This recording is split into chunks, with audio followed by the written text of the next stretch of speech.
Hello and happy Thursday, everybody. Here's what's coming up tonight on Now. An unprecedented court ruling in a case in New England that involved text messages and suicide. We will give you the details. Also, would you buy a home that inspired a horror movie?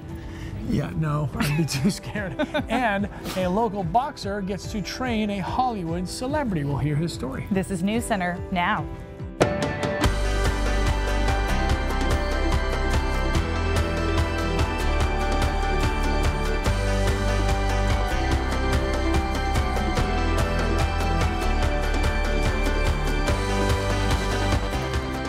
A judge has sentenced a young woman for sending text messages to her teenage boyfriend, Conrad Roy, which led to his suicide back in 2014. Good afternoon, everybody. I'm Lee Goldberg. If you're watching us live on Facebook, we certainly hope you'll weigh in on the stories that we have for you tonight. And I'm Amanda Hill. We want to start with that tragedy. It happened right here in New England back in 2014. Like you said, the judge sentenced Michelle Carter to 15 months today for involuntary manslaughter. She is not going to go to jail, though, while she appeals her conviction. A jury convicted Carter of sending dozens of text messages to her boyfriend, Conrad Roy, urging him to take his own life. He eventually did so in Taunton, Massachusetts. In court this afternoon, a statement from Roy's mother was read, and his father spoke before the court. Michelle Carter exploited my son's weaknesses and used him as a pawn in her own well-being. She has not shown any remorse. The fact that my son was convinced to kill himself makes his death unimaginable. How could Michelle Carter behave so viciously and encourage my son to end his life? Where was her humanity? In what world is this behavior okay and acceptable? Carter, by the way, was 17 when Conrad Roy took his own life. She faced a maximum sentence of 20 years. How Carter took the news of her sentencing coming up on News Center at 5:30. That sentencing comes on a day when we learned that after years of decline, suicide rates are rising among teenagers in the U.S. Erica Edwards shows us that the largest jump is among teenage girls. A new analysis on teen suicide from the National Center for Health Statistics is alarming. Overall, more boys than girls die by suicide, but the rate among teenage girls is climbing quickly, doubling since 2007. In fact, more girls killed themselves in 2015 than any other year in the past 4 decades. It got to the point where she didn't want to go to school, chronic headaches, stomach aches, not feeling good. At one point, her grades plummeted. Diane Grossman's daughter Mallory took her own life earlier this summer. Her parents blame intense bullying at school. For months, she was told she's a loser. She had no friends. And finally, she was even told, why don't you kill yourself? There are no clear reasons for the national increase in youth suicides. Experts say people in crisis often give warning signs like distinct changes in behavior, withdrawal from activities, and isolation from friends and family. Any hints of extremely painful, overwhelming pain, trapped, hopelessness, or being a burden, any of that kind of talk are very important to pay attention to. Most importantly, parents should trust their instincts and seek help for children exhibiting signs of depression. Erica Edwards, NBC News. Here in Maine, if you or somebody you know is showing any signs of suicide, please call 211. According to some numbers we found locally, suicide was the second leading cause of death in Maine and the United States among adolescents aged 10 to 24. We found that information on the website, the Maine Suicide Prevention Program. Again, if you or someone you know is showing signs, you can call 211 for help. All right, in other news, FedEx will not be charging additional fees for most orders during the busy holiday season this year. The shipping company says it will forego holiday surcharges for most packages. This comes as FedEx battles UPS for the larger share of the millions of items now purchased online by customers. FedEx will charge extra for packages that are oversized or need any special handling. Back in June, UPS announced new surcharges that could affect shipments near Black Friday and the holidays. All right, we got a few storms rolling through parts of the state this afternoon. Yeah, it certainly doesn't feel like Christmas weather out there right now. It's hot, Keith. It's hot. Did you see our Twitter account put something out about the number of days till Christmas? Oh, come on. No. LBC. Sloppy. Total troll game by them. We didn't do that. It's the middle of the summer. All right, look at all these thunderstorms popping up. We got a couple of flash flood warnings as well. And a severe thunderstorm warning up here. They're obviously about to go right over the border here towards Grand Falls and to the north of Caribou, but this one putting down some hail as it moves off to the east and northeast. Meanwhile, you got a flash flood warning here valid until 8:30 in the evening. You'll notice there isn't much in the way of moisture here, but what happened before is there was very heavy downpours here. So now the soil is saturated such that if any of these storms get in here, we could see some flooding very quickly. We've got another flash flood warning here to the northwest of Dover Foxcroft, and a couple of thunderstorms that are developing very slowly to the south and southeast of Eustis into the mountains. So the steering flow is very weak today. These thunderstorms are moving at 4 to 6 miles an hour, so watch out for flash flooding. And they certainly have plenty of available moisture. Dew points are in the mid and upper 60s, very juicy through the rest of tonight. Temperatures remain in the 80s inland, 70s along the coastline where we've seen that sea breeze. But expect a humid night tonight, guys, and as we head into the weekend, the humidity looks to stick around. We'll talk about the Beach to Beacon forecast, obviously a big day there in just a few minutes. All right, sir. Thank you very much. So, you know, my birthday is in August, right? And it's going to be a huge deal. I mean, it's what everybody's really going to be talking about. But some other guy birthday today as well. TB12, the big 4-0. Why, you could say people celebrated at Gillette Stadium in a little bit of style. Okay, this is our Pulse question today. Of all the great athletes in New England sports history, is Tom Brady the most popular of them all? Go to pulse.newscentermaine.com or open the mobile app and click on the Pulse tab to let us know what you think, and we'll continue the conversation on Facebook right now. It's a big day in New England. The Patriots star quarterback Tom Brady marking a milestone. It is his 40th birthday, and the team had real goats at training camp as part of the celebration. Get it? GOATs, greatest of all time. So our Pulse question, we asked, of all the great athletes in all of the different New England sports, Red Sox, Patriots, Bruins, Celtics, is Tom Brady the most popular of them all? Right now? Well, what does it say right now? 62% yes, no 38%, so but people still weighing in. Yep, go to pulse.newscentermaine.com or open our mobile app, click on the Pulse tab, and let us know what you think about that. All right, I did not know this. Did you know that Charlotte's Web, which I love, was written in our own backyard? I did not know. I did know that. Of course you did. Sorry. Well, the farm that once belonged to E.B. White is now up for sale. As News Center Zach Blanchard shows us, very little has changed on the property in the town of Brooklyn in Hancock County. It's hard to ignore the beauty of this property in North Brooklyn, Maine, but it's the stories behind it the current owners say they've been dedicated to keeping alive. Robert Gallant and his wife Mary have owned the farm for just over 30 years. They say they bought the more than 200-year-old farmhouse just after E.B. White passed away. The sprawling 44-acre property overlooking Allen Cove is where White found the inspiration for his timeless Charlotte's Web. I even got a look at the exact spot where the original spider web was said to be. And that is only a part of the rich history left behind, including various pieces of White's life, like a rope swing in the barn.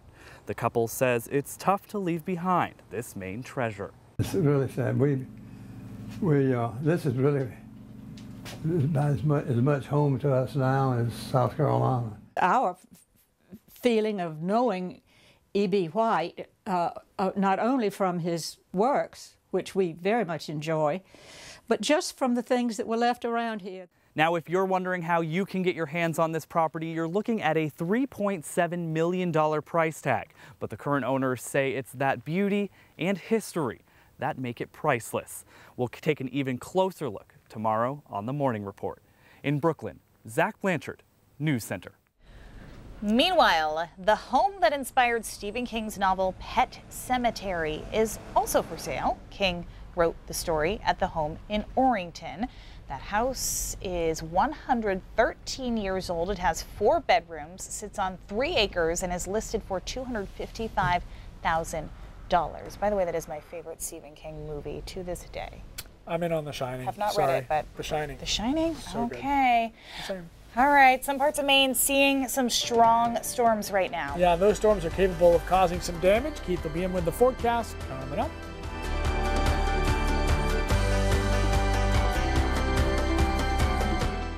All right, 40 years ago today, a very important man in New England was born and changed the game of football forever. Really kind of should be recognized as a holiday, right? You'd get a lot of support for that. You could run for office on that. Would that be your platform? Okay. The man, the myth, the GOAT himself. It's Thomas Edward Patrick Brady Jr.'s birthday today. Katie Ortiz got all sorts of love from Mainers for New England's favorite quarterback.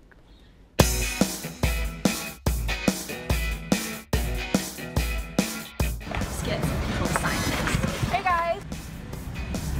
Let's go Tom Brady!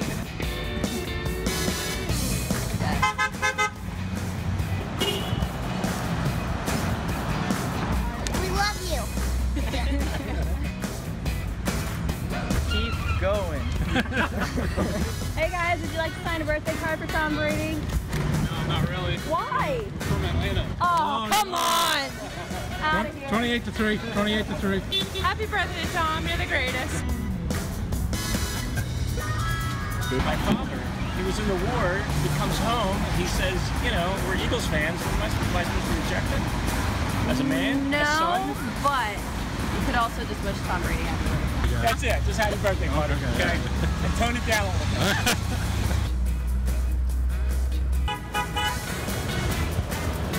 Johnny God! Johnny God!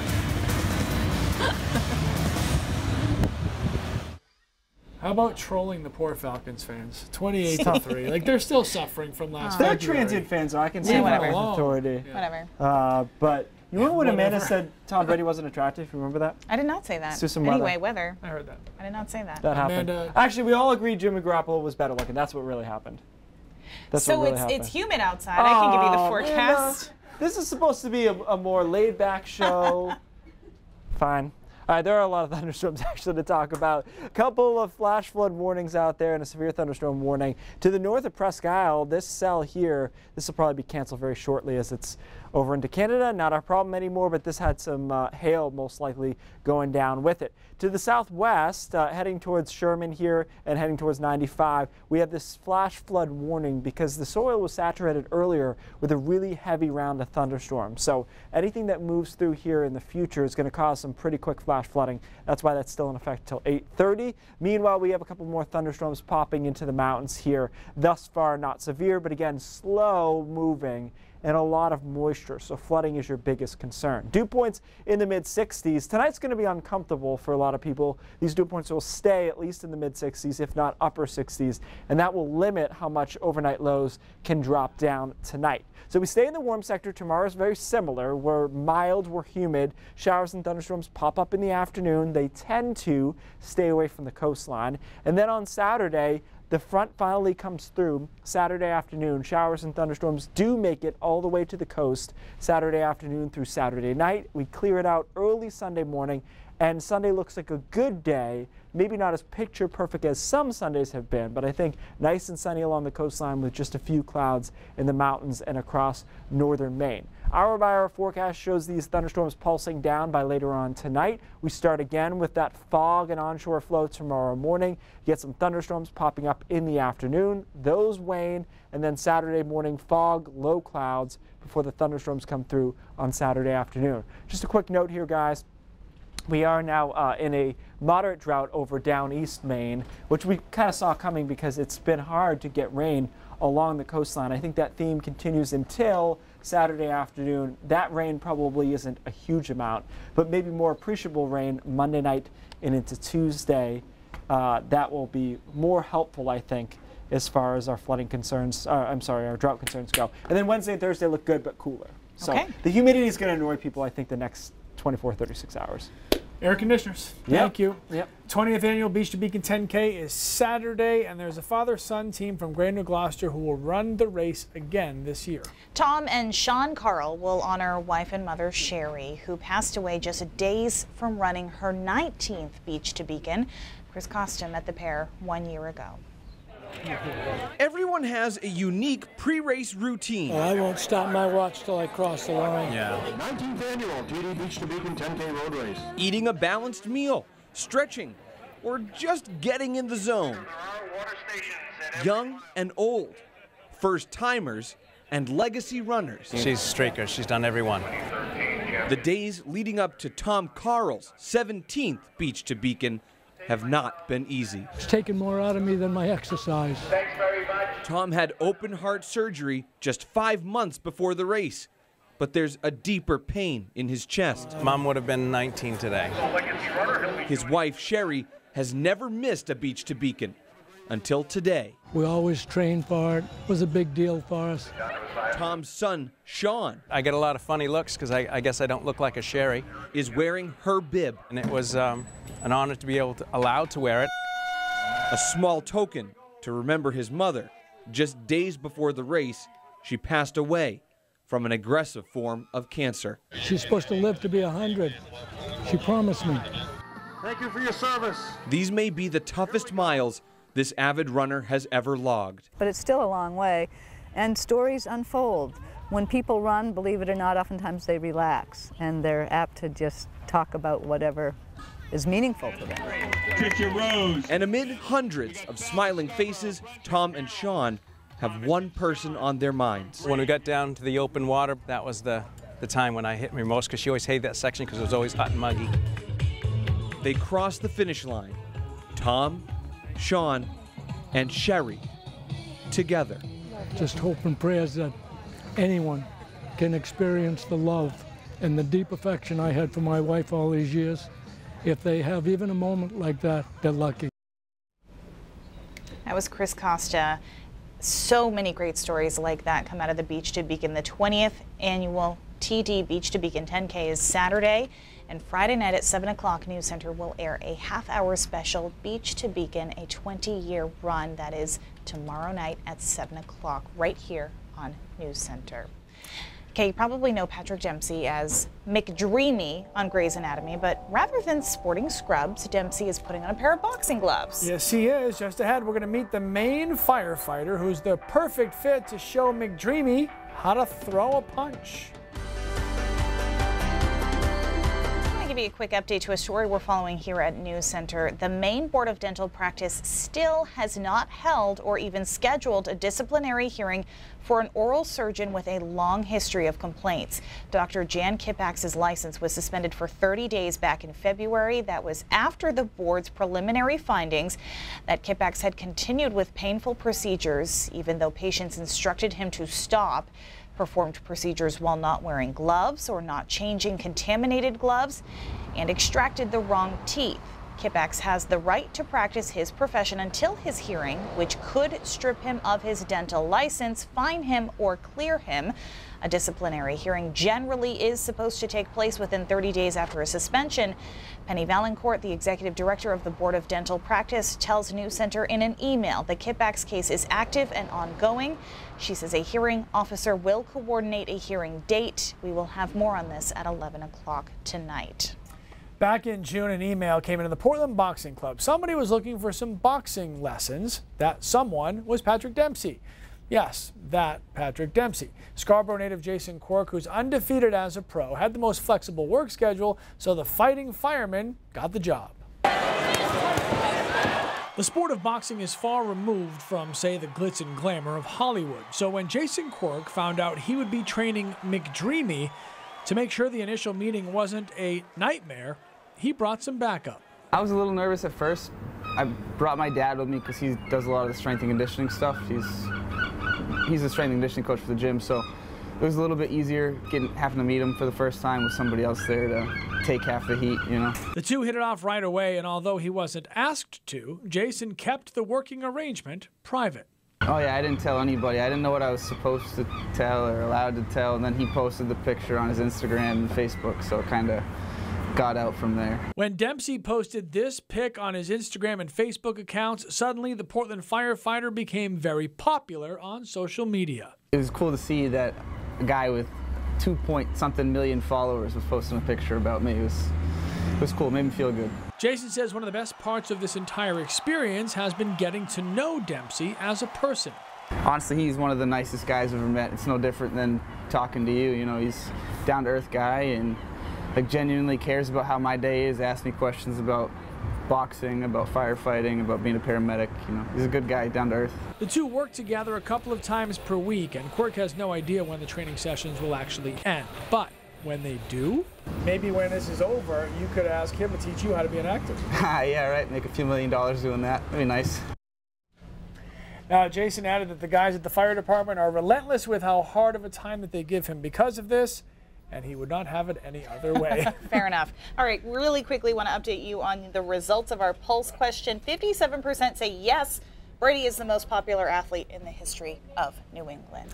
All right, can't debate the Keith's back. Larry Bird. All right, raindrops here. We're talking about something, a little hot spot for severe weather. I don't know if you noticed towards Sebago Lake. This is the July 1st tornado outbreak. Look how all of these tornadoes were around Sebago Lake. And there's something I've noticed over the past 7 years. I've noticed that that's an area where we get a lot of it. Let's go over to Max and I'll show you why. This is kind of the hot spot that I've drawn in, and I think a lot of people, if they pay attention, would agree. This is where you see those nasty thunderstorms the most. Centered around Sebago, up to Raymond, Bridgeton, getting a little bit into the mountains here, and then back into the Lakes region in New Hampshire, North Conway included in that. So a couple of the reasons are pretty obvious. One of which is they get hot and more humid than the coastal locations because that marine layer generally stays away from them, right? So the marine layer tends to squash those thunderstorms. So often I see good thunderstorms coming here, they move towards Portland and they die out. And that's because marine air is cooler and more stable, and thunderstorms do better if it's hot and humid. That's kind of their fuel for all of them. The other thing I thought about was the tornado potential. And I did this 40-page paper in college, I still remember this, on sea breeze interactions and tornadoes. And this is what I think is happening in this case. You get these thunderstorms out to the west, right? Upper level winds are moving generally from southwest to northeast. But then you get the sea breeze front to move onshore. The winds there are moving in a different direction. This is something known in severe weather as low-level shear. What it does, guys, is it gets the thunderstorms to start rotating here in the horizontal, and eventually, if you get the right downburst, that turns into a tornado. So I think that's the reason that you see this hot spot northwest of Portland where you have these severe storms. And as far as Maine goes, I consider this Maine's kind of tornado alley. Okay. Thanks for fitting your 40-page thesis into a minute and a half. Yes, there. that's the nuts and bolts of it. All right, I got it. A few Cliff Notes version. News Center at 5:30 starts right now.